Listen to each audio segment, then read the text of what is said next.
Čau lidi, vítáme vás tady zase s Nikim dnešního videa. Dneska to bude téma bunkr. Jak si udělat nějaký takovej. Nikola si nemlaď do toho. Tak, prvně, tak si najdete takovej čtverec obdélník se stromem. Tam je strom, tady je strom, tam vzadu je strom a tam taky. Tak, potom začnete dělat takovýhle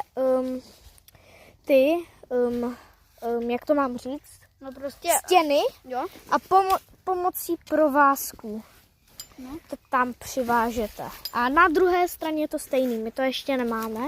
A potom si uděláte nějaký vchod, my ho ještě nemáme hotový, ale to nemá. Tak, nějak uděláme ten vchod a potom Niky řekni, co dál.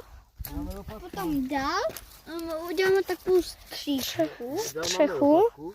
S těma takhle prostě budete taky svazovat takhle tady provázkama tam a na druhé a začnete tam skládat klacky až na konec. Tak, to pro dnešek může být vše.